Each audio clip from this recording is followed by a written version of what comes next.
जिन प्रभ जाता सो शोभावंत।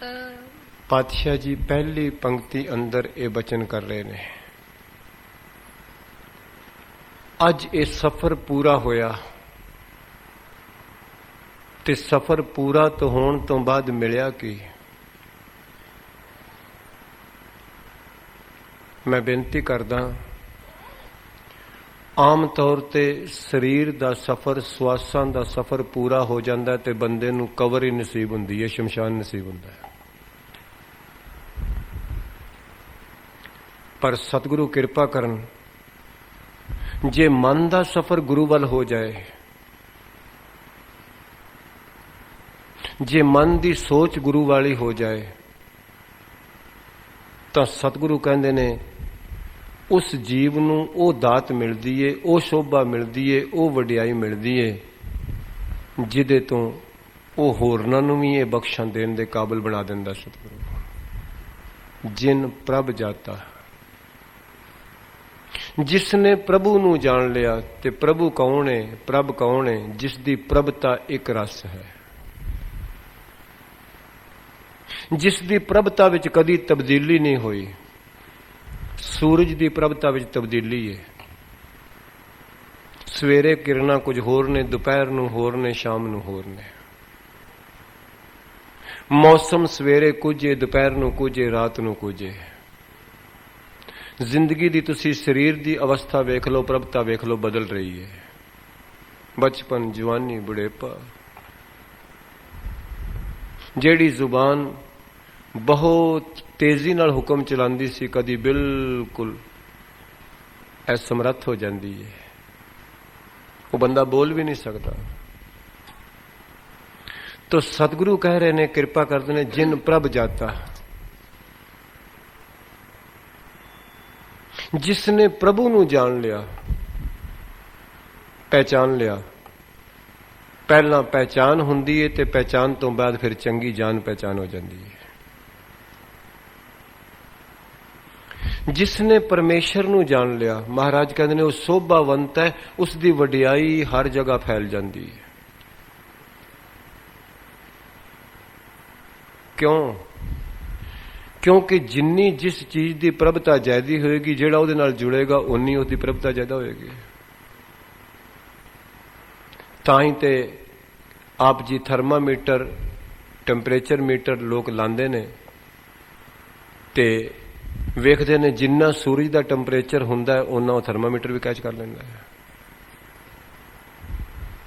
ते ताई असीं विज्ञान कह सकदी है कि इत्थे टैंपरेचर इन्ना है ते इत्थे इन्ना है।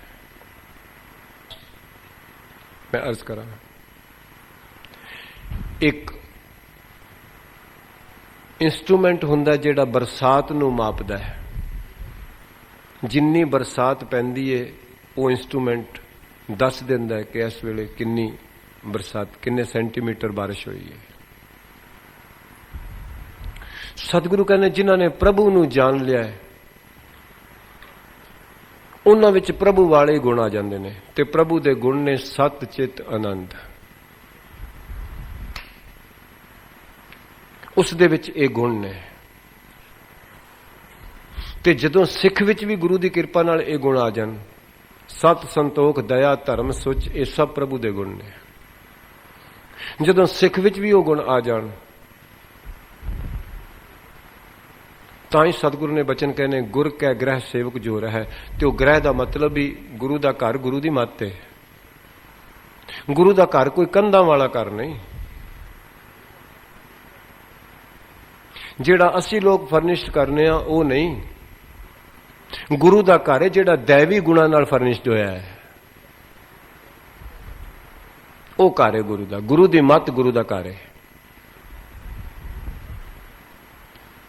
तो सतगुरु कह रहे हैं, जिन प्रभ जाता सो शोभावंत। सतगुरु कहते हैं उसकी वडियाई जिथे भी जाएगा उत्थे ही गुरु कराएगा, प्रभु कराएगा। जिस ऊपर हर का मन मानिया, नानक सो सेवक चहूं जुग चहूं कुंट जानिया। धन गुरु रामदास साहब पातशाह महाराज भी ये बोल कहते ने, नीच जात हर जपतियां उत्तम पदवी पाए। पुछो ਬਿਦਰ ਦਾਸੀ ਸੁਤੈ ਕਿਸ਼ਨ ਉਤਰਿਆ ਘਰ ਜਿਸ ਜਾਏ। ਸਤਿਗੁਰੂ ਕਹਿੰਦੇ ਇੱਕ ਨੌਕਰਾਣੀ ਦਾ ਪੁੱਤਰ ਬਿਦਰ ਸੀ, ਕ੍ਰਿਸ਼ਨ ਮਹਾਰਾਜ ਉਹਦੇ ਘਰ ਚਲੇ ਗਏ। ਕਿਉਂ? ਉਸਨੇ ਪ੍ਰਭੂ ਨੂੰ ਜਾਣ ਲਿਆ ਸੀ ਨਾ, ਤਾਂ ਚਲੇ ਗਏ। ਮੁਕਾਬਲੇ ਤੇ ਦੁਰਯੋਧਨ ਨੇ ਸੰਸਾਰ ਨੂੰ ਜਾਣਿਆ, ਇਸ ਕਰਕੇ ਉਹਦੇ ਘਰ ਨਹੀਂ ਗਏ। ਗੁਰੂ ਨਾਨਕ ਪਾਤਸ਼ਾਹ ਲਾਲੋ ਦੇ ਘਰ ਗਏ ਕਿਉਂਕਿ ਉਸਨੇ ਪ੍ਰਭੂ ਨੂੰ ਜਾਣਿਆ ਸੀ। ਮਲਕ ਭਾਗੋ ਦੇ ਘਰ ਨਹੀਂ ਗਏ ਕਿਉਂਕਿ ਉਹਨੇ ਸੰਸਾਰ ਜਾਣਿਆ ਸੀ। ਅਸੀਂ ਲੋਕ ਜਿਸਨੇ ਸੰਸਾਰ ਨੂੰ ਜ਼ਿਆਦਾ ਜਾਣਿਆ, ਭਾਵੇਂ ਦੁਨੀਆ ਭਰ ਦੇ ਵੈਲ ਹੋਣ, ਅਸੀਂ ਕਹਿੰਦੇ ਹਾਂ ਉਹਦੇ ਨਾਲ ਸਾਡੀ ਵਾਕਫੀਅਤ ਪਹਿਚਾਨ ਹੋ ਜਾਏ। ਪਰ ਰੱਬ ਦੇ ਪਿਆਰੇ ਇਹ ਨਹੀਂ ਚਾਹੁੰਦੇ। ਗੁਰਦੁਆਰੇ ਵਿੱਚ ਰੋਜ਼ ਅਰਦਾਸ ਕੀਤੀ ਜਾਂਦੀ ਹੈ, ਭਾਵੇਂ ਸੋਨੇ ਦੇ ਪੱਤਰਾਂ ਦਾ ਤੇ ਭਾਵੇਂ ਕੱਖਾਂ ਦੀ ਛੰਦ ਦਾ ਵੀ ਗੁਰਦੁਆਰਾ ਹੋਵੇ, ਸਿੱਖ ਇੱਕੋ ਹੀ ਅਰਦਾਸ ਕਰਦਾ ਹੈ, ਸਹੀ ਪਿਆਰੇ ਮੇਲੋ ਜਿੰਨਾ ਮਿਲਿਆ ਤੇਰਾ ਨਾਮ ਚੇਤਾ ਵੇ।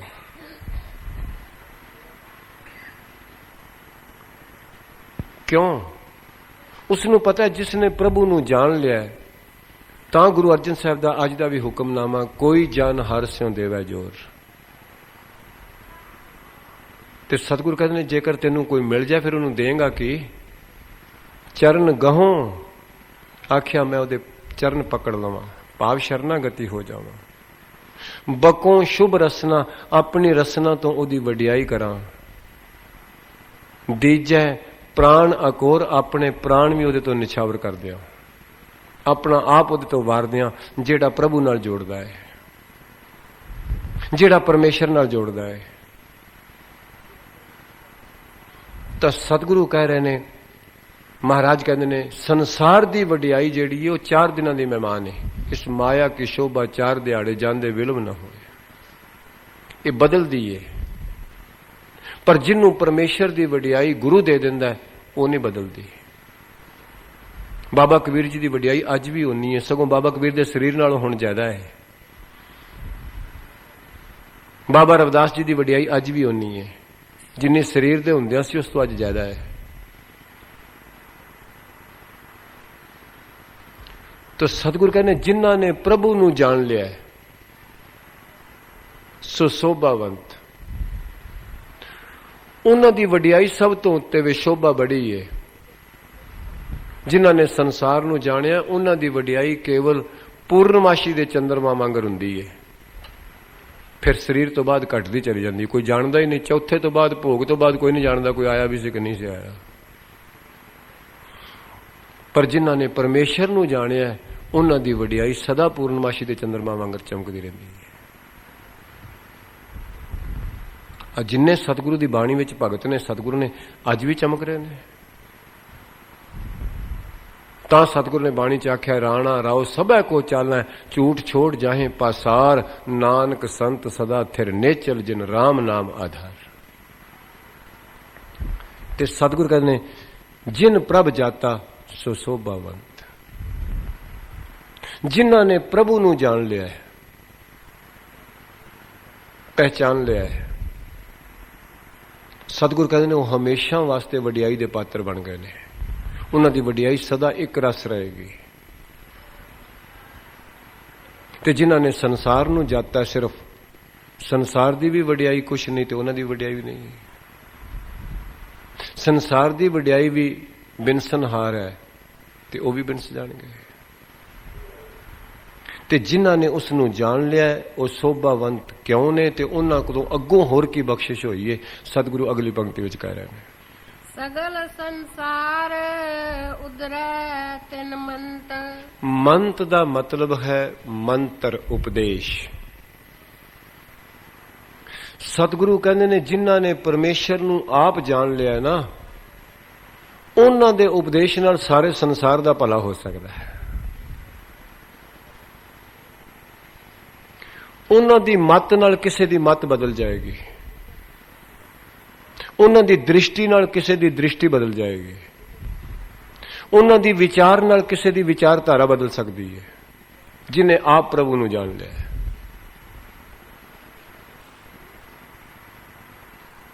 ਜਿਨ੍ਹਾਂ ਨੇ ਆਪ ਪ੍ਰਭੂ ਨੂੰ ਜਾਣ ਲਿਆ, ਸਗਲ ਸੰਸਾਰ ਉਧਰੈ ਤਿੰਨ ਮੰਤ। ਮੰਤਰ ਮੈਨੇ ਮੰਤਰ ਸਭਾ,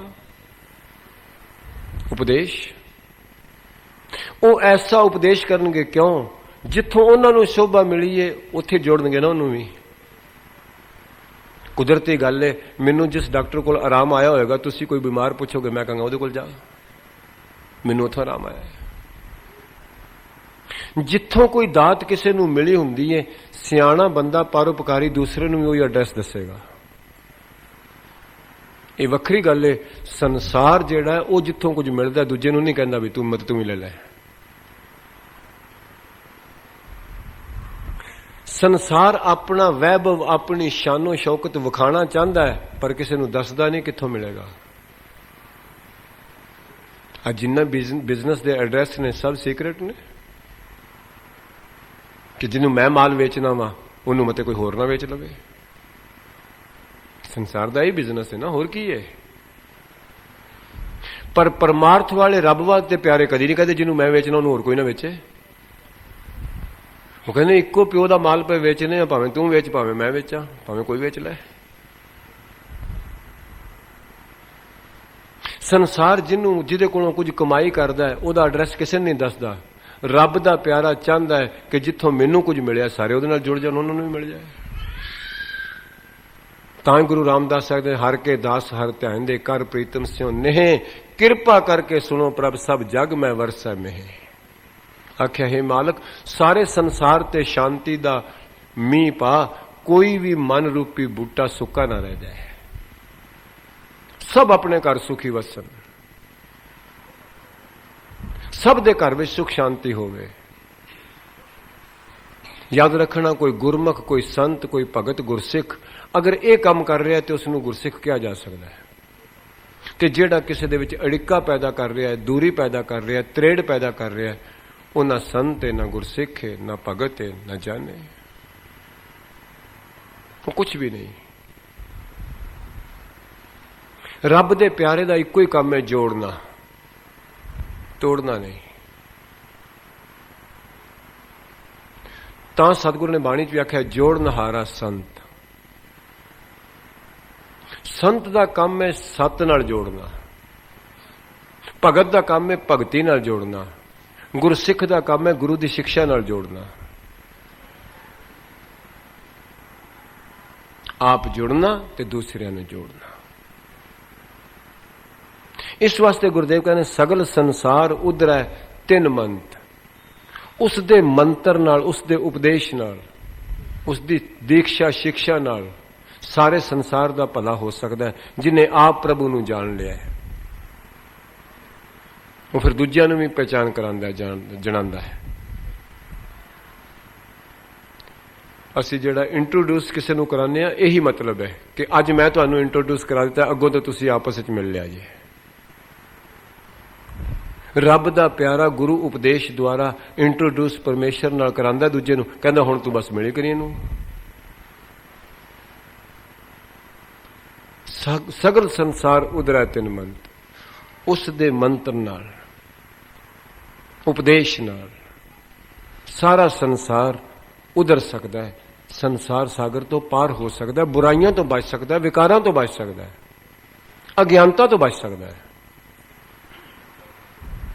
ਹਾਂਜੀ, ਪ੍ਰਭ ਕੇ ਸੇਵਕ ਸਗਲ ਉਦਾਹਰਨ। ਮਹਾਰਾਜ ਕਹਿੰਦੇ ਨੇ, ਰੱਬ ਦੇ ਸੇਵਕਾਂ ਦੀ ਨਿਸ਼ਾਨੀ ਕੀ ਹੈ? ਉਹ ਭੇਦ ਭਾਵ ਨਹੀਂ ਰੱਖਦੇ। ਉਹ ਨਾ ਜਗ੍ਹਾ ਦਾ ਖਿਆਲ ਕਰਦੇ ਨੇ, ਨਾ ਕਿਸੇ ਜਾਤੀ ਦਾ ਖਿਆਲ ਕਰਦੇ ਨੇ, ਕਿਉਂਕਿ ਉਹਨਾਂ ਦਾ ਜਿਹੜਾ ਉਪਦੇਸ਼ ਹੈ ਉਹ ਜਾਤੀ ਉਪਦੇਸ਼ ਨਹੀਂ। ਉਹਨਾਂ ਦਾ ਉਪਦੇਸ਼ ਕਿਸੇ ਇੱਕ ਥਾਂ ਦਾ ਗੁਲਾਮ ਨਹੀਂ, ਇੱਕ ਦੇਸ਼ੀ ਉਪਦੇਸ਼ ਨਹੀਂ, ਇੱਕ ਜਾਤੀ ਉਪਦੇਸ਼ ਨਹੀਂ। ਉਹ ਤੇ ਬ੍ਰਹਮ ਉਪਦੇਸ਼ ਹੈ, ਜੋਤ ਉਪਦੇਸ਼ ਹੈ। ਇਸ ਵਾਸਤੇ ਪ੍ਰਭ ਕੇ ਸੇਵਕ ਸਗਲ ਉਦਾਹਰਨ, ਸਾਰਿਆਂ ਨੂੰ ਹੀ ਪਾਰ ਕਰਨ ਦਾ ਰਸਤਾ ਦੱਸਦੇ ਨੇ, ਭਾਵੇਂ ਕੋਈ ਆ ਜਾਏ। ਤਾਂ ਹੀ ਤੇ ਸਤਿਗੁਰੂ ਗੁਰੂ ਗ੍ਰੰਥ ਸਾਹਿਬ ਪਾਤਸ਼ਾਹ ਜੀ ਦੀ ਵਡਿਆਈ ਹੈ ਸੰਸਾਰ ਵਿੱਚ। ਸਰਬ ਸਾਂਝੀ ਗੁਰਬਾਣੀ, ਤਾਂ ਹੀ ਤੇ ਇਸ ਨੂੰ ਕਿਹਾ ਜਾਂਦਾ ਹੈ। ਮੈਂ ਆਪ ਜੀ ਨੂੰ ਅਰਜ਼ ਕਰਦਾ, ਆਪ ਜੀ ਦੁਨੀਆ ਤੇ ਕਿਤੇ ਚਲੇ ਜਾਓ, ਹਰਮੰਦਰ ਸਾਹਿਬ ਦੇ 4 ਦਰਵਾਜ਼ੇ ਨੇ ਐਂਟਰ ਹੋਣ ਦੇ। ਕਿਸੇ ਹੋਰ ਮੰਦਰ ਦੇ ਐਂਟਰ ਹੋਣ ਦੇ 4 ਦਰਵਾਜ਼ੇ ਨਹੀਂ। ਖੱਤਰੀ, ਬ੍ਰਾਹਮਣ, ਸ਼ੂਦ, ਵੈਸ਼, ਉਪਦੇਸ਼ 4 ਵਰਨਾ ਕੋ ਸਾਂਝਾ।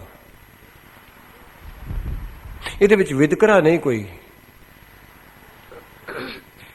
ਸਤਿਗੁਰਾਂ ਦੀਆਂ ਇਹ ਬਖਸ਼ਾਂ ਨੇ, ਕਿਰਪਾਲਤਾ ਨੇ। ਆਪ ਜੀ ਨੂੰ ਪਤਾ ਹੋਣਾ ਚਾਹੀਦਾ ਹੈ ਕਿ ਪਿੰਡਾਂ ਵਿੱਚ ਪੁਰਾਣੇ ਜ਼ਮਾਨੇ 'ਚ ਤੁਸੀਂ ਉਹ ਸਮਾਂ ਵੇਖਿਆ ਵੀ ਏ। ਖੱਤਰੀਆਂ ਦੇ ਖੂਹ ਵੱਖਰੇ ਹੁੰਦੇ ਸਨ, ਜੱਟਾਂ ਦੇ ਖੂਹ ਵੱਖਰੇ, ਬ੍ਰਾਹਮਣਾਂ ਦੇ ਵੱਖਰੇ, ਚੂੜਿਆਂ ਦੇ ਵੱਖਰੇ, ਚਮਾਰਾਂ ਦੇ ਵੱਖਰੇ। ਪਰ ਧੰਨ ਗੁਰੂ ਅਮਰਦਾਸ ਸਾਹਿਬ ਨੇ ਇੱਕੋ ਹੀ ਬੌਲੀ ਲਾਈ, ਗੋਇੰਦਵਾਲ ਸਾਹਿਬ ਸਾਰੇ ਇੱਥੋਂ ਪਾਣੀ ਭਰੋ। ਇਹ ਗੁਰੂ ਅਮਰਦਾਸ ਸਾਹਿਬ ਦੀ ਵਡਿਆਈ ਹੈ। ਮੈਂ ਆਪ ਜੀ ਨੂੰ ਬੇਨਤੀ ਕਰਦਾ, ਨਹੀਂ ਪਾਣੀ ਭਰ ਸਕਦੇ ਸਨ ਲੋਕ ਇੱਕ ਦੂਜੇ ਦੀ ਬਰਾਦਰੀ ਦੇ ਖੂਹ ਤੋਂ, ਪਰ ਗੁਰੂ ਅਮਰਦਾਸ ਸਾਹਿਬ ਪਾਤਸ਼ਾਹ ਨੇ ਉਸ ਜ਼ਮਾਨੇ 'ਚ ਜਦੋਂ ਛੂਆ ਛਾਤ ਇੰਨੇ ਜ਼ੋਰਾਂ ਤੇ ਸੀ, ਐਸੀ ਬੌਲੀ ਲਾਈ ਕਿ ਇੱਥੋਂ ਸਾਰੇ ਪਾਣੀ ਪੀਣਗੇ, ਸਾਰੇ ਪਾਣੀ ਭਰਨਗੇ। ਗੁਰੂ ਰਾਮਦਾਸ ਸਾਹਿਬ ਨੇ ਹੋਰ ਬਖਸ਼ਾਂ ਕੀਤੀਆਂ, ਐਸਾ ਸਰੋਵਰ ਬਣਾ ਦਿੱਤਾ ਗੁਰੂ ਅਰਜਨ ਸਾਹਿਬ ਪਾਤਸ਼ਾਹ ਗੁਰੂ ਰਾਮਦਾਸ ਸਾਹਿਬ ਨੇ, ਸਾਰੇ ਸਾਹਮੋ ਸਾਹਮਣੇ ਬੈਠ ਕੇ ਕੋ ਪਾਣੀ 'ਚ ਇਸ਼ਨਾਨ ਕਰੋ। ਗੁਰੂ ਦੀ ਵਡਿਆਈ। ਗੁਰੂ ਅਮਰਦਾਸ ਸਾਹਿਬ ਪਾਤਸ਼ਾਹ ਨੇ ਸਾਰਿਆਂ ਨੂੰ ਇੱਕ ਸੂਤਰ ਵਿੱਚ ਪਰੋ ਕੇ ਆਖਿਆ, ਇੱਥੇ ਬੈਠ ਕੇ ਲੰਗਰ ਛਕੋ ਪੰਗਤ ਵਿੱਚ, ਭਾਵੇਂ ਕੋਈ ਰਾਜਾ ਹੈ, ਭਾਵੇਂ ਕੋਈ ਗਰੀਬ ਹੈ। ਇਹ ਬਖਸ਼ਿਸ਼ ਕਰ ਦਿੱਤੀ। ਪ੍ਰਭ ਕੇ ਸੇਵਕ ਸਗਲ ਉਦਾਹਰਣ। ਪ੍ਰਭ ਦੇ ਜਿਹੜੇ ਪ੍ਰਭੂ ਦੇ ਸੇਵਕ, ਸੱਚੇ ਸੇਵਕ ਹੁੰਦੇ ਨੇ, ਉਹ ਸਾਰਿਆਂ ਦਾ ਹੀ ਭਲਾ ਮੰਗਦੇ ਨੇ, ਸਾਰਿਆਂ ਨੂੰ ਹੀ ਉਦਾਹਰਨ ਦਾ ਤਰੀਕਾ ਦੱਸਦੇ ਨੇ। ਉਹ ਕਹਿੰਦੇ ਨੇ ਪਰਮੇਸ਼ਰ ਸਭ ਦਾ ਹੱਕ ਹੈ ਰੱਬ ਦਾ ਨਾਮ ਜਪਣ ਦਾ। ਉਹਨਾਂ ਵਿੱਚ ਇਸਤਰੀ ਵਿੱਚ, ਪੁਰਸ਼ ਵਿੱਚ, ਕਿਸੇ ਜਾਤ ਵਿੱਚ ਕੋਈ ਭੇਦਭਾਵ ਨਹੀਂ। ਨਹੀਂ ਤੇ ਪਹਿਲਾਂ ਲੋਕ ਇਸਤਰੀ ਨੂੰ ਕਹਿੰਦੇ ਸਨ ਨਹੀਂ ਜਾਤ, ਨਹੀਂ ਹੱਕ। ਪਰ ਮਹਾਰਾਜ ਕਹਿੰਦੇ ਜਿਹੜਾ ਅਸਲੀ ਸੇਵਕ, ਪਰਮੇਸ਼ਰ ਦੇ ਜਿਹੜੇ ਸੇਵਕ ਹੁੰਦੇ ਨੇ, ਉਹ ਸਾਰਿਆਂ ਵਾਸਤੇ ਪਰਮੇਸ਼ਰ ਦੇ ਨਾਮ ਦਾ ਢੰਡੋਰਾ ਦਿੰਦੇ ਨੇ ਤੇ ਉਹਨਾਂ ਨੂੰ ਭਵ ਸਾਗਰ ਤੋਂ ਪਾਰ ਕਰਨ ਵਾਸਤੇ ਗੁਰੂ ਦਾ ਉਪਦੇਸ਼, ਗੁਰੂ ਦਾ ਮੰਤਰ ਦ੍ਰਿੜ ਕਰਾਉਂਦੇ ਨੇ, ਤਾਂ ਕਿ ਕੋਈ ਵੀ ਬੰਦਾ ਦੁਖੀ ਨਾ ਰਹੇ, ਕੋਈ ਵੀ ਬੰਦਾ ਆਪਣੇ ਮਨੁੱਖਾ ਦੇਹੀ ਦੇ ਇਸ ਅਮੋਲਕ ਖਜ਼ਾਨੇ ਤੋਂ ਵਾਂਝਾ ਨਾ ਰਹਿ ਜਾਏ। ਪ੍ਰਭ ਕੇ ਸੇਵਕ ਸਗਲ ਉਦਾਹਰਨ, ਸਾਰਿਆਂ ਨੂੰ ਪਾਰ ਕਰਨ ਦਾ ਯਤਨ ਕਰਦੇ ਨੇ। ਹਾਂਜੀ। ਪ੍ਰਭ ਕੇ ਸੇਵਕ ਦੁੱਖ ਵਿਸਾਰਨ। ਮਹਾਰਾਜ ਕਹਿੰਦੇ ਨੇ ਫਿਰ ਉਹ ਕੀ ਕਰਦੇ ਨੇ? ਉਹ ਕਿਸੇ ਦੇ ਦੁੱਖਾਂ ਨੂੰ ਨਹੀਂ ਬਰਦਾਸ਼ਤ ਕਰਦੇ। ਵੇ ਪਰਮੇਸ਼ਰ ਇਹਨਾਂ ਦੇ ਦੁੱਖ ਦੂਰ ਕਰ। ਮੈਂ ਬੇਨਤੀ ਕਰਦਾ, ਸੰਸਾਰ ਵਿੱਚ ਥੋੜਾ ਜਿਹਾ ਸੇਕ ਲੱਗਣ ਨਾਲ ਮੱਖਣ ਪਿਘਲਦਾ ਹੈ, ਪਰ ਰੱਬ ਦੇ ਪਿਆਰੇ ਦਾ ਹਿਰਦਾ ਉਦੋਂ ਵੀ ਕੋਮਲ ਹੁੰਦਾ, ਉਹ ਕਿਸੇ ਦੇ ਦੁੱਖ ਨਾਲ ਹੀ ਪਿਘਲ ਜਾਂਦਾ ਹੈ। ਮੱਖਣ ਨੂੰ ਆਪ ਨੂੰ ਸੇਕ ਲੱਗੇਗਾ ਤਾਂ ਪਿਘਲੇਗਾ, ਪਰ ਰੱਬ ਦੇ ਪਿਆਰੇ ਦਾ ਹਿਰਦਾ ਏਡਾ ਕੋਮਲ ਹੁੰਦਾ ਹੈ, ਉਹ ਕਿਸੇ ਦੇ ਦੁੱਖ ਨਾਲ ਹੀ ਪਿਘਲ ਜਾਂਦਾ ਹੈ। ਕਿ ਮੇਰੇ ਮਾਲਕ ਕਿਰਪਾ ਕਰ। ਜੀਵ ਭੁੱਲਣ ਹਾਰ ਹੈ, ਭੁੱਲਾਂ ਹੋ ਜਾਂਦੀਆਂ ਨੇ, ਬਖਸ਼ ਲੈ ਪਾਤਸ਼ਾਹ, ਕਿਰਪਾ ਕਰ ਦੇ। ਉਹ ਹਮੇਸ਼ਾ ਇਹ ਚਾਹੁੰਦਾ ਹੈ ਕਿ ਸਤਿਗੁਰੂ ਜੀਵ ਭੁੱਲ ਗਿਆ, ਦੁਖੀ ਹੋਇਆ, ਕਿਰਪਾ ਕਰ ਇਸ ਦੀ ਭੁੱਲ ਬਖਸ਼ ਦੇ ਤੇ ਅੱਗੋਂ ਆਪਣੇ ਨਾਮ ਨਾਲ ਲਾ ਕੇ ਸੁਖੀ ਕਰ ਲੈ। ਇਹ ਬਖਸ਼ਿਸ਼ ਕਰਦੇ। ਇਸ ਵਾਸਤੇ ਸਤਿਗੁਰੂ ਕਹਿੰਦੇ ਪ੍ਰਭ ਕੇ ਸੇਵਕ ਦੁੱਖ ਵਿਸਾਰਨ। ਵਿਸਾਰਨ ਮੈਨੇ ਦੂਰ, ਦੁੱਖਾਂ ਤੋਂ ਦੂਰ ਕਰ ਦਿੰਦੇ ਨੇ। ਪ੍ਰਭੂ ਦੇ ਸੇਵਕਾਂ ਦਾ ਕੰਮ ਹੀ ਇਹ ਵੇ ਕਿ ਦੁੱਖ ਦੂਰ ਕਰਨੇ, ਤੇ ਸੰਸਾਰ ਦਾ ਕੰਮ ਹੈ ਕਿਸੇ ਦੇ ਸੁੱਖ ਖੋਣੇ। ਸੰਸਾਰ ਕੇਵਲ ਇਸ ਆਸ਼ੇ ਤੇ ਲੱਗਾ ਕਿਸੇ ਦੇ ਸੁੱਖ ਕਿਵੇਂ ਖੋਏ ਜਾਣ, ਕਿਸੇ ਦੇ ਸੁੱਖਾਂ ਨੂੰ ਮੈਂ ਖੋ ਲਵਾਂ। ਕੇਵਲ ਇਸ ਕੰਮ ਤੇ ਸੰਸਾਰ ਦੀ ਪਰਿਭਾਸ਼ਾ ਇਹੀ ਹੈ। ਸੰਸਾਰ ਵਿੱਚ ਹਰ ਬੰਦਾ ਸਮਝਦਾ ਮੈਂ ਦੂਸਰੇ ਦਾ ਸੁੱਖ ਖੋ ਲਵਾਂ ਤੇ ਆਪ ਸੁਖੀ ਹੋ ਜਾਵਾਂ। ਪਰ ਯਾਦ ਰੱਖਣਾ, ਕੇਵਲ ਤੇ ਕੇਵਲ ਰੱਬ ਦੇ ਪਿਆਰੇ ਸਤਿਗੁਰੂ ਤੇਗ ਬਹਾਦਰ ਸਾਹਿਬ ਨੇ ਸਾਰੀ ਹਿੰਦੂ ਜਨਤਾ ਦਾ ਦੁੱਖ ਖੋਇਆ ਹੈ, ਦੂਰ ਕੀਤਾ ਹੈ, ਸੁੱਖ ਵੰਡਿਆ ਹੈ। ਰੱਬ ਦੇ ਪਿਆਰੇ ਹਮੇਸ਼ਾ ਸੁੱਖ ਵੰਡਦੇ ਨੇ, ਸੰਸਾਰ ਕਿਸੇ ਦੇ ਸੁੱਖ ਖੋਹਦਾ ਹੈ। ਇਹ ਫਰਕ ਹੈ। ਰੱਬ ਦੇ ਪਿਆਰੇ ਹਮੇਸ਼ਾ ਪਰਉਪਕਾਰ ਕਰਦੇ ਨੇ। ਕਹਿੰਦੇ ਨੇ, ਹੇ ਮੇਰੇ ਮਾਲਕ, ਤੇਰੀ ਬਖਸ਼ਿਸ਼ ਹੈ, ਤੂੰ ਮੈਨੂੰ ਇਹ ਸਰੀਰ ਦਿੱਤਾ ਹੈ, ਸਰੀਰ ਤੋਂ ਵੀ ਕਿਸੇ ਦਾ ਭਲਾ ਹੋ ਜਾਏ। ਪਰ ਸਰੀਰ ਤੋਂ ਭਲਾ ਉਹਦਾ ਹੀ ਹੋਵੇਗਾ ਜਿਹੜਾ ਪਹਿਲਾਂ ਆਪਣਾ ਭਲਾ ਕਰ ਬੈਠਾ ਹੈ, ਤਾਂ ਹੀ ਦੂਸਰੇ ਦਾ ਕੋਈ ਭਲਾ ਕਰੇਗਾ ਨਾ। ਪਹਿਲਾਂ ਗੁਰੂ ਦੇ ਮੰਤਰ ਨੂੰ ਆਪ ਕੁਝ ਥੋੜਾ ਬਹੁਤਾ ਹਿਰਦੇ ਵਿੱਚ ਵਸਾਏਗਾ, ਤਾਂ ਹੀ ਕਿਸੇ ਨਾਲ ਸਾਂਝ ਕਰੇਗਾ ਨਾ। तो गुरु साहब ने कहता, प्रभ के सेवक दुख विसारन, रब दे प्यारे दूजियां दे दुखां नूं दूर करदे ने। हे मेरे मालक, इस दे दुख दूर कर दे, इस दियां चिंतावां दूर कर दे। तां ही ते सतगुरु ने गुरमुखां प्रति ते बाणी विच आख्या, साध कै संग नहीं किछ काल, दर्शन भेटत होत निहाल। क्यों? क्योंकि गुरमुख का इको ही आशा हुंदा है कि जीव भुलिया है, भटकिया है, अपनी भुलना करके दुखी हो रहा है। ये अपनी भुल करके ही भटक रहा है। इसने आप भुल विच जेड़े कर्म कर रहे ने, अज उही दुखां दा फल बने ने। इस वास्ते परमेश्वर तू ये पिछले बख्श लै ते अगों समात दे दे बस। इस वास्ते महाराज कह रहे ने, प्रभ के सेवक दुख विसारन, रब दे जेड़े प्यारे ने सेवक ने, वो दूजियां दे दुखां नूं दूर करदे ने। परमेश्वर अगे बेनती करदे ने, उन्हां नूं मार्ग दसदे ने, उपदेश दसदे ने कि रब किस तरह दुखां नूं दूर करदा है। घोर दुखंग अनकहत्यंग जन्म दरिद्रंग महाविख्यादंग, मिटंत सगल सिमरंत हर नाम, नानक जैसे पावक काष्ट भस्मं क्रोध। हाँ जी, आपे मेल लए किरपाल। बस महाराज कहते ने, फिर की है, जदों दुख दूर हो गए, फिर परमेश्वर ने की कीता, आपे मेल लए किरपाल। परमेश्वर ने उन्होंने आपस विच अभेद कर लिया। क्यों? क्योंकि अज्ञानता विच ही दुख होए, अज्ञानता विच ही पाप बने, अज्ञानता विच ही बंदा दूर गया। ते जदों अज्ञानता दूर हो गई तो फिर परमेश्वर ने आपे उन्होंने मिला लिया ना अपने नाल। जदों दुख दूर कर दिते ते सुख स्वरूप अपना उन्होंने समझ आ गया, गुरु दे प्यारियां दी संगत नाल, ते जेड़ी दूरी सी वो मिट गई ना, जेड़ा भरम सी वो हट गया, जेड़ी अज्ञानता सी वो हट गई। जेड़ी जन्म जन्मांतरां दी दूरी बनी सी वो कर्मा करके बनी सी ना। माड़े कर्मा करके दूरी बनी ते शुभ कर्मा करके नजदीक आ गए। गुरु अर्जन साहब ने आपे ही बख्शिश की थी, किरत कर्म के विछड़े कर कृपा मेलो राम। आख्या सी अपने कीते हुए कर्मा तो तेरे तो विछड़िया, तू नहीं कदी किसी नूं विछोड़िया, कसूर साडा है। साडे अपने कर्म माड़े होने की वजह करके असी दुखी हो रहे हैं, तेरे तो दूर होए हैं। तेरे तो आप ही दुखी दूर होके दुखी होके अपने इस तरह भोग रहे हैं। तां गुरु साहब ने यह पहली पंक्ति विच अरदास की थी, किरत कर्म के विछड़े कर कृपा मेलो राम। आख्या बख्शिश कर, हुण मिला लै, हुण ओ कर्म ना रहन, कर्म ते होणगे जिंदगी विच।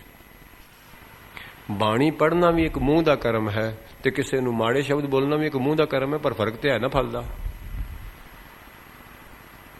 फल का फर्क तो बहुत है, बहुत फर्क है।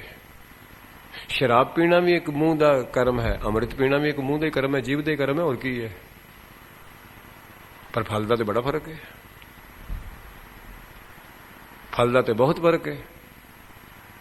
ते सतगुरु कह रहे ने, आपे मेल लए किरपाल, कि कृपालु परमेश्वर ने ऐसी दया की, बख्शिश की, उन्होंने आप ही अपने नाल मेल लिया। क्योंकि जदों संगत जो ऐसियां दी हो गई ते फिर किस तरह होया, मिलन की निशानी की है, गुर का शब्द जप भए निहाल। महाराज कहते ने, गुरु दे शब्द नूं जप के, आ निहाल शब्द जेड़ा है ना, ये बहुत ही गहरा है। आम तौर पर असी किसी नूं जाके पूछने तेरा की हाल है, ਇੱਕ ਹਾਲ ਤੇ ਇੱਕ ਬੇਹਾਲ ਤੇ ਇੱਕ ਨਿਹਾਲ। ਕਿਸੇ ਨੂੰ ਪੁੱਛੀਏ ਤੇਰਾ ਕੀ ਹਾਲ ਹੈ, ਤੇ ਜੇਕਰ ਉਹ ਠੀਕ ਹੋਵੇ ਤੇ ਕਹਿੰਦਾ ਹੈ ਠੀਕ ਆ, ਤੇ ਜੇਕਰ ਨਾ ਠੀਕ ਹੋਵੇ ਤੇ ਬੇਹਾਲ।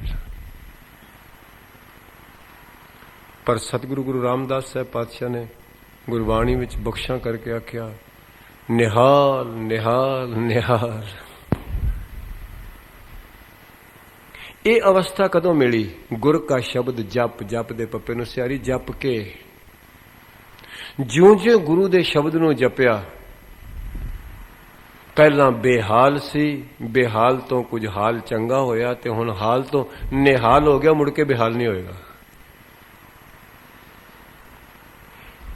ਨਿਹਾਲ ਐਸਾ ਨਹੀਂ ਮੈਨੇ ਪਿਆਰ, ਐਸਾ ਪਿਆਰ ਵਿੱਚ ਉਹ ਹਾਲ ਹੁਣ ਸਮਾਂ ਬਣ ਗਿਆ, ਬਸ ਅਵਸਥਾ ਬਣ ਗਈ। ਪਰ ਕਿਸ ਨੂੰ? ਗੁਰੂ ਕਾ ਸ਼ਬਦ ਜਪ। ਪਹਿਲਾਂ ਗੁਰੂ ਦੇ ਸ਼ਬਦ ਨੂੰ ਜਪਣਾ ਪਏਗਾ, ਨਿਹਾਲ ਬਾਅਦ ਵਿੱਚ ਹੋਏਗਾ। ਨਿਹਾਲ ਫਲ ਹੈ, ਸ਼ਬਦ ਕਰਮ ਹੈ, ਜਪਣਾ ਕਰਮ ਹੈ। ਜਪਣਾ ਇੱਕ ਸਫ਼ਰ ਹੈ, ਨਿਹਾਲ ਇੱਕ ਮੰਜ਼ਿਲ ਹੈ। ਸਫ਼ਰ ਮੁੱਕ ਜਾਂਦਾ ਜਦੋਂ ਮੰਜ਼ਿਲ ਆ ਜਾਂਦੀ ਹੈ। ਆਪ ਜੀ ਕੋਠੇ ਤੇ ਚੜੋ, ਜਦੋਂ ਛੱਤ ਆ ਜਾਏਗੀ ਪੌੜੀਆਂ ਮੁੱਕ ਜਾਣਗੀਆਂ। ਕੋਠੇ ਤੇ ਜਦੋਂ ਵੀ ਚੜ੍ਹਦੇ ਆ ਪੌੜੀਆਂ ਮੁੱਕ ਜਾਂਦੀਆਂ ਨੇ ਜਦੋਂ ਛੱਤ ਆ ਜਾਂਦੀ ਹੈ। ਤਾਂ ਗੁਰੂ ਸਾਹਿਬ ਕਹਿੰਦੇ ਨੇ ਜਿਉਂ-ਜਿਉਂ ਗੁਰੂ ਦੇ ਸ਼ਬਦ ਨੂੰ ਜਪਿਆ, ਨਿਹਾਲ ਹੋ ਗਏ। ਗੁਰੂ ਦੇ ਸ਼ਬਦ ਤੋਂ ਬਗੈਰ ਤੇ ਕੋਈ ਨਿਹਾਲ ਕਰਨ ਵਾਲਾ ਹੈ ਨਹੀਂ। ਜੇ ਬਾਕੀ ਦੇ ਸ਼ਬਦ ਵੀ ਨਿਹਾਲ ਕਰਨ ਵਾਲੇ ਹੁੰਦੇ ਤੇ ਅਸੀਂ ਕਿੰਨੇ ਉਮਰ ਤੱਕ ਗਾਣੇ ਵੀ ਸੁਣ ਰਹੇ ਹਾਂ, ਸਭ ਕੁਝ ਸੁਣ ਰਹੇ ਹਾਂ, ਸੰਸਾਰ ਦੀਆਂ ਗੱਲਾਂ ਵੀ ਸੁਣ ਰਹੇ ਹਾਂ, ਤੇ ਹੈ ਤੇ ਬੇਹਾਲ ਹੀ ਆ ਨਾ। ਨਿਹਾਲ ਕੇਵਲ ਗੁਰੂ ਦਾ ਸ਼ਬਦ ਹੀ ਕਰੇਗਾ, ਤੇ ਗੁਰੂ ਦੇ ਸ਼ਬਦ ਨੂੰ ਜਿੰਨਾ ਬਾਰੰਬਾਰ ਜਪੇਗਾ, ਜਿੰਨਾ ਅਭਿਆਸ ਕਰੇਗਾ, ਨਿਹਾਲ ਦੀ ਅਵਸਥਾ ਪ੍ਰਾਪਤ ਹੋ ਜਾਏਗੀ। ਤੇ ਸਤਿਗੁਰੂ ਨੇ ਤਾਂ ਇਹ ਬਚਨ ਕਹੇ, ਗੁਰ ਕਾ ਸ਼ਬਦ ਜਪ ਨਿਹਾਲ ਪਏ ਨਿਹਾਲ। ਜਦੋਂ ਜਿਉਂ-ਜਿਉਂ ਗੁਰੂ ਦੇ ਸ਼ਬਦ ਨੂੰ ਜਪਿਆ, ਕਿਉਂਕਿ ਸ਼ਬਦ ਵਿੱਚ ਕੀ ਹੈ? ਕਿਉਂ ਨਿਹਾਲ ਹੈ? ਜਲ ਨਹੀਂ ਡੁੱਬਾ, ਸ਼ਬਦ ਪਾਣੀ 'ਚ ਨਹੀਂ ਡੁੱਬਦਾ। ਯਾਦ ਰੱਖਣਾ, ਸ਼ਬਦ ਪਾਣੀ 'ਚ ਨਹੀਂ ਡੁੱਬੇਗਾ। ਜਲ ਨਹੀਂ ਡੁੱਬਾ, ਤਸਕਰ ਨਹੀਂ ਲੇਵੈ, ਚੋਰ ਨਹੀਂ ਚੁਰਾ ਸਕਦਾ ਸ਼ਬਦ ਨੂੰ। ਕੋਈ ਚੋਰ ਕਹੇ ਮੈਂ ਚੋਰੀ ਕਰ ਲਵਾਂ, ਸ਼ਬਦ ਦੀ ਨਹੀਂ ਹੋ ਸਕਦੀ। ਜਲ ਨਹੀਂ ਡੁੱਬੈ, ਤਸਕਰ ਨਹੀਂ ਲੇਵੈ, ਪਾ ਨਾ ਸਾਕਾ ਜਲ, ਅੱਗ ਵੀ ਨਹੀਂ ਸਾੜ ਸਕਦੀ ਸ਼ਬਦ ਨੂੰ। ਇਸ ਕਰਕੇ ਨਿਹਾਲ ਕਰਦਾ ਹੈ। ਗੁਰੂ ਦੇ ਸ਼ਬਦ ਨੂੰ ਅੱਗ ਨਹੀਂ ਸਾੜ ਸਕਦੀ, ਪਾਣੀ ਨਹੀਂ ਡੋਬ ਸਕਦਾ। ਜਲ ਨਹੀਂ ਡੁੱਬੈ, ਤਸਕਰ ਨਹੀਂ ਲੇਵੈ, ਤਸਕਰ ਬਨੇ ਚੋਰ, ਚੋਰ ਨਹੀਂ ਚੁਰਾਈ ਕਰ ਸਕਦਾ। ਪਾ ਨਾ ਸਾਕਾ ਜਲ ਹੈ, ਗੁਰ ਕਾ ਬਚਨ ਬਸੈ ਜੀ ਨਾ ਲੈ। ਜਦੋਂ ਗੁਰੂ ਦਾ ਬਚਨ, ਗੁਰੂ ਦਾ ਸ਼ਬਦ ਹਿਰਦੇ ਵਿੱਚ ਵਸ ਜਾਏਗਾ, ਉਹਨੂੰ ਕੋਈ ਚੋਰੀ ਨਹੀਂ ਕਰ ਸਕਦਾ, ਕੋਈ ਅੱਗ ਵੀ ਨਹੀਂ ਸਾੜ ਸਕਦੀ, ਕੋਈ ਪਾਣੀ ਵੀ ਨਹੀਂ ਡੋਬ ਸਕਦਾ। ਤਾਂ ਗੁਰੂ ਸਾਹਿਬ ਕਹਿ ਰਹੇ ਨੇ, ਗੁਰ ਕਾ ਸ਼ਬਦ ਜਪ ਪਏ ਨਿਹਾਲ। ਮਹਾਰਾਜ ਕਹਿੰਦੇ ਨੇ ਉਹ ਜੀਵ ਤੇ ਨਿਹਾਲ ਹੋ ਜਾਂਦੇ ਨੇ ਜਿਹੜੇ ਗੁਰੂ ਦੇ ਸ਼ਬਦ ਨੂੰ ਜਪਦੇ ਨੇ, ਜਿਹੜੇ ਗੁਰੂ ਦੇ ਸ਼ਬਦ ਨਾਲ ਪਿਆਰ ਕਰਦੇ ਨੇ, ਜਿਹੜੇ ਗੁਰੂ ਦੇ ਸ਼ਬਦ ਨਾਲ ਇਕਾਗਰਤਾ ਨਾਲ ਜੁੜਦੇ ਨੇ। ਉਹਨਾਂ ਨੂੰ ਜੋ ਸ਼ਬਦ ਦੇ ਗੁਣ ਨੇ ਉਹੀ ਪ੍ਰਾਪਤ ਹੋ ਜਾਂਦੇ ਨੇ। ਤੇ ਸ਼ਬਦ ਨੂੰ ਨਾ ਠੰਡ ਲੱਗਦੀ ਹੈ, ਨਾ ਗਰਮੀ ਲੱਗਦੀ ਹੈ, ਨਾ ਪਾਣੀ ਵਿੱਚ ਡੁੱਬਦਾ ਹੈ, ਨਾ ਅੱਗ ਨਾਲ ਸੜਦਾ ਹੈ। ਮਾਫ ਕਰਨਾ, ਸ਼ਬਦੀ ਇੱਕੋ ਹੀ ਨੇ। ਆਤਮਾ ਤੇ ਪਰਮਾਤਮਾ ਇੱਕੋ ਹੀ ਨੇ। ਤੇ ਆਤਮਾ ਕਿਤੇ ਅੱਗ ਵਿੱਚ ਸੜਦੀ ਹੈ, ਕਿਤੇ ਪਾਣੀ ਵਿੱਚ ਡੁੱਬਦੀ ਹੈ, ਕਿਤੇ ਕੋਈ ਚੋਰ ਚੁੱਕ ਸਕਦਾ ਉਹਨੂੰ।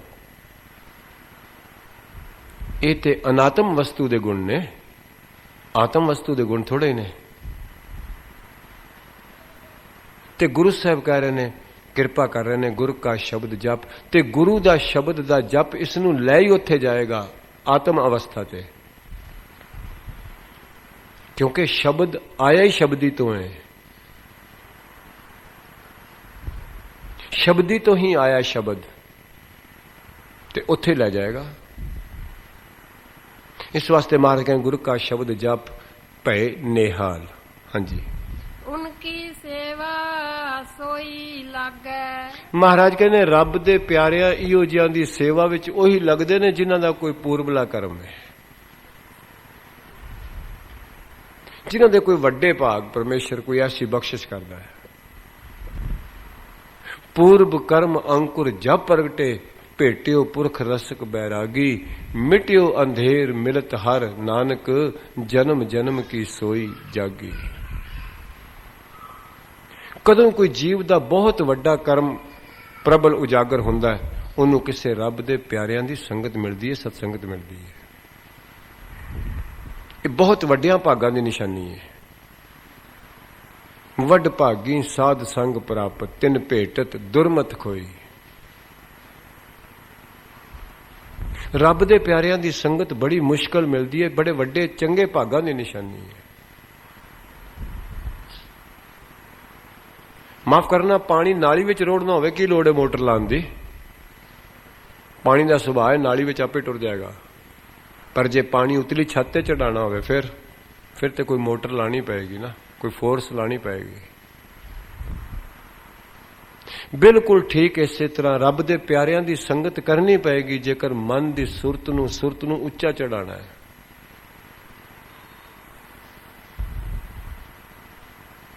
तो गुरु साहब कह रहे ने, कृपा कर रहे ने, उनकी सेवा सोई लागा है।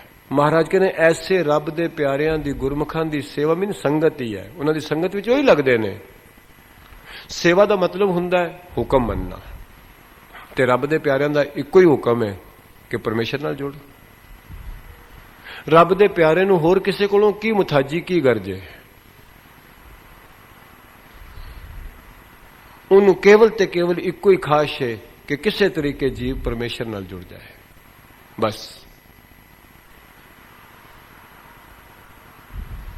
तो गुरु साहब कहते हैं उनकी सेवा सोई लागा, ਉਹੀ ਲੱਗਦਾ ਹੈ। ਕੌਣ? ਹਾਂਜੀ, ਜਿਸ ਨੂੰ ਕਿਰਪਾ ਕਰੇ ਬੜ ਭਾਗੈ। ਮਹਾਰਾਜ ਕਹਿੰਦੇ ਨੇ ਜਿਸ ਨੂੰ ਪਰਮੇਸ਼ਰ ਬਖਸ਼ਿਸ਼ ਕਰੇ, ਕਿਰਪਾ ਕਰੇ, ਰਹਿਮਤ ਕਰੇ, ਵੱਡੇ ਭਾਗ ਐਸੇ ਕੋਈ ਬਖਸ਼ਿਸ਼ ਕਰ ਦੇਵੇ, ਬਣਾ ਦੇਵੇ, ਉਹ ਪਰਮੇਸ਼ਰ ਜਿਹਦੇ ਤੇ ਟੁੱਟ ਜਾਏ ਤਾਂ ਹੀ ਕੋਈ ਉਹਦੀ ਸੰਗਤ ਕਰੇਗਾ ਨਾ, ਨਹੀਂ ਤੇ ਨਹੀਂ। ਇਹਦੇ ਸਾਰੀ ਉਮਰ ਸੰਗਤ ਹੀ ਨਹੀਂ ਮਿਲ ਰਹੀ। ਸੰਗਤ ਹੀ ਉਹਨਾਂ ਦੀ ਸਾਰੀ ਉਮਰ ਮਿਲੀ ਜਿਨ੍ਹਾਂ ਨੇ ਜੀਵਨ ਦਾ ਬਿਲਕੁਲ ਨਾਸ਼ ਕਰ ਦਿੱਤਾ। ਅਤੇ ਕਈ ਮਾਵਾਂ ਵਿਚਾਰੀਆਂ ਬੜੀਆਂ ਵਿਆਕੁਲ ਨੇ ਕਿ ਸਾਡੇ ਬੱਚੇ ਨੂੰ ਸੰਗਤ ਭੈੜੀ ਹੋ ਗਈ ਹੈ, साडा बच्चा बिगड़ गया है। तो गुरु साहब कह रहे ने, कृपा कर रहे ने, रब दे प्यारियां दी उन्हां नूं संगत मिलदी जिन्हां दे परमेश्वर बड़ा टुटदा है। रब दे प्यारियां सतगुर दे बचन ने, वड भागी साध संग प्रापत, तिन भेटत दुरमत कोई। ये वड्डियां भागां नाल नसीब हुंदी है, नहीं तो आम तौर पर जीव दे दोस्त, जीव दे नजदीकी सहेलियां, भैन भरा, रिश्तेदार सब दुनिया ते केवल गुआण ते जिंदगी लगे ने, सवारन ते कोई विरले लगा है। कभी गुरु नानक साहब पातशाह नूं पुछ के वेखो, गुरु नानक साहब कहंदे ने, नानक दुनिया कैसी हुई सालक मित ना रहे कोई रब दा प्यारा सच्चा मित्र दिसदा ही नहीं जिहड़ा चंगे पासे लावे। केवल ते केवल सवेर तो शाम तक इस तरह की संगत है जीवन खराब करने वाली। स्वासां दी पूंजी नूं बिल्कुल कौडियां दे भार उलाण वाली संगत मिल रही है।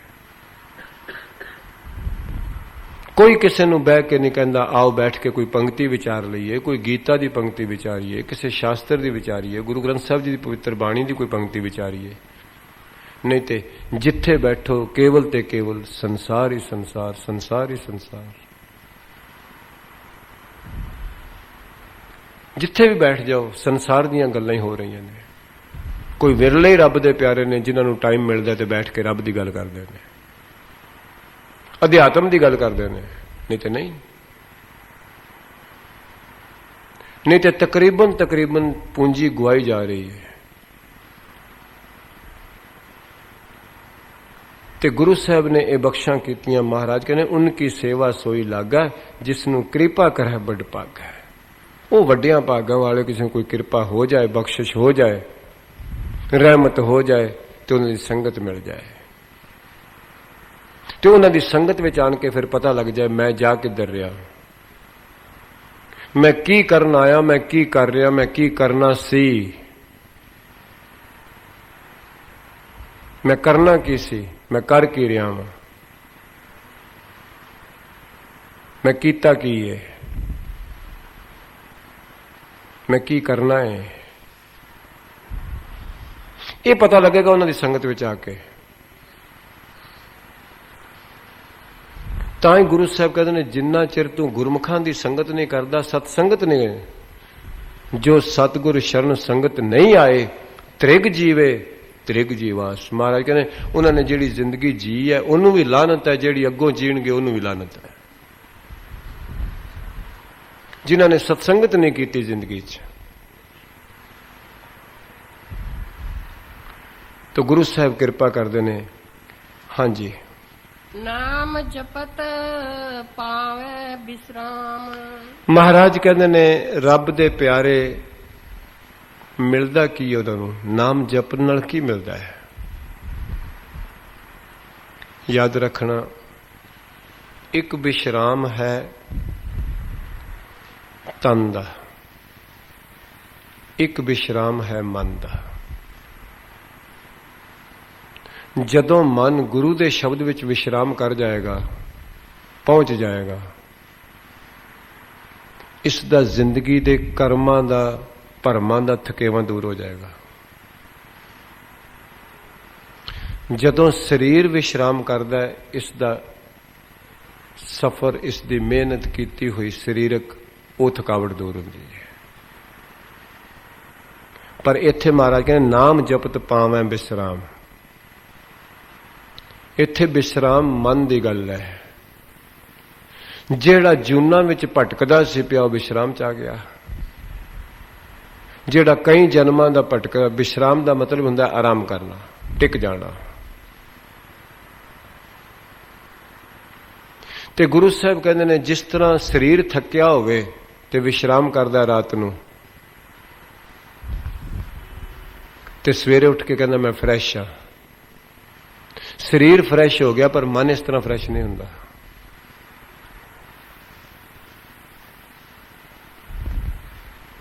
मन कदों फ्रैश हुंदा है? जदों उन्मन अवस्था विच जांदा है। जिन्ना चिर शब्द विच अभेद नहीं हुंदा उन्ना चिर मन विश्राम नहीं करदा। उन्ना चिर मन भटकदा रहिंदा है, अटकदा रहिंदा है, भरमदा रहिंदा है। ते जिन्ना चिर मन विश्राम नहीं करदा उन्ना चिर जन्म मरण नहीं मुक सकदा, किसी दा भी नहीं मुक सकदा, भावें मैं वा भावें तुसीं। कदी गुरु तेग बहादुर साहब दे पावन बचन पढ़ो, मन मेरो धावन ते चुक्यो कर बैठो विश्राम। गुरु तेग बहादुर साहब दे बोल। आख्या हुण मेरा मन भजन तो छुट गया, विश्राम कर बैठा है। मन मेरो धावन ते छुट्यो। धावन मैंने भजना। मन का विश्राम ही यह है। उसनूं तुसीं सहज कह लो, अडोलता कह लो, अचिंतनीय पद कह लो, ज्ञान कह लो। मन मेरो धावन ते छुट्यो कर बैठो विश्राम। विश्राम कर बे, मन विश्राम कर बे। तन विश्राम करदा, मन विश्राम नहीं करदा।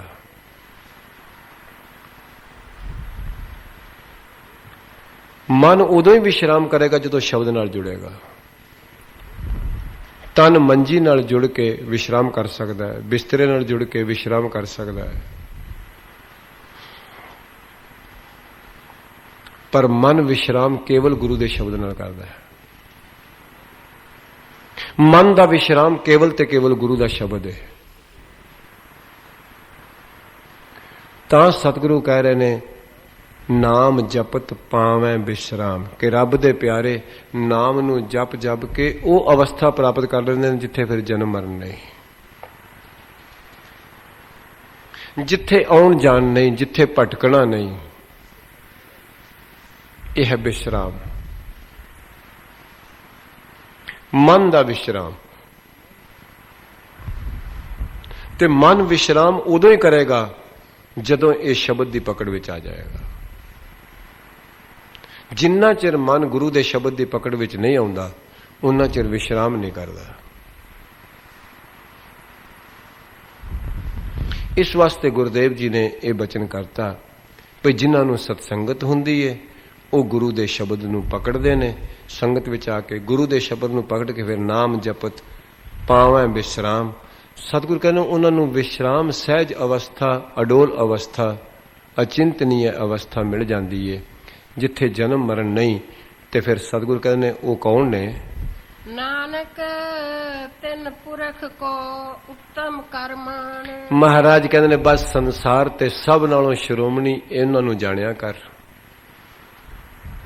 ਜਿਨ੍ਹਾਂ ਕੋਲ ਸੰਸਾਰ ਦੇ ਧਨ ਤੇ ਸੁਖ ਬਹੁਤੇ ਨੇ, ਠੀਕ ਹੈ ਉਹ ਆਪਣੇ ਕਿਸੇ ਵੇਲੇ ਦੇ ਕਰਮ ਦਾ ਬੀਜਿਆ ਵੱਢ ਰਹੇ ਨੇ, ਪਰ ਉਹ ਉੱਤਮ ਨਹੀਂ। ਸਭ ਨਾਲੋਂ ਉੱਤਮ ਉਹੀ ਨੇ ਜਿਨ੍ਹਾਂ ਨੇ ਗੁਰੂ ਦੇ ਬਚਨਾਂ ਨੂੰ, ਪਰਮੇਸ਼ਰ ਨੂੰ ਜਾਣ ਲਿਆ, ਗੁਰੂ ਦੀ ਮੱਤ ਨੂੰ ਧਾਰਨ ਕਰ ਲਿਆ। ਜਿਨ੍ਹਾਂ ਨੇ ਵੀ ਗੁਰੂ ਦੀ ਮੱਤ ਨੂੰ ਧਾਰਨ ਕਰ ਲਿਆ, ਸ਼੍ਰੋਮਣੀ ਉਹੀ ਨੇ, ਉੱਤਮ ਸੰਸਾਰ ਵਿੱਚ ਉਹੀ ਨੇ। ਤਾਂ ਗੁਰੂ ਸਾਹਿਬ ਕਹਿ ਰਹੇ ਨੇ, ਨਾਨਕ ਗੁਰੂ ਅਰਜਨ ਸਾਹਿਬ ਕਹਿੰਦੇ ਨੇ, ਤਿੰਨ ਪੁਰਖ ਕੋ ਉੱਤਮ ਕਰ ਮਾਨ। ਐਸੇ ਪੁਰਸ਼ਾਂ ਨੂੰ ਸਭ ਤੋਂ ਸ਼੍ਰੋਮਣੀ ਗਿਣ ਜਿਨ੍ਹਾਂ ਨੇ ਗੁਰੂ ਦੇ ਮੰਤਰ ਨੂੰ ਕਮਾ ਲਿਆ, ਗੁਰੂ ਦੀ ਮੱਤ ਨੂੰ ਅਪਣਾ ਲਿਆ, ਸਤ ਸੰਗਤ ਨੂੰ ਅਪਣਾ ਲਿਆ। ਮਹਾਰਾਜ ਕਹਿੰਦੇ ਉਹ ਉੱਤਮ ਨੇ। ਸੰਸਾਰ ਦੀ ਨਿਗਾਹ ਵਿੱਚ ਹੋ ਸਕਦਾ ਹੈ ਕੋਈ ਵੱਡੇ ਅਹੁਦੇਦਾਰ ਉੱਤਮ ਹੋਣ, ਕੋਈ ਰਾਜੇ ਮਹਾਰਾਜੇ ਉੱਤਮ ਹੋਣ,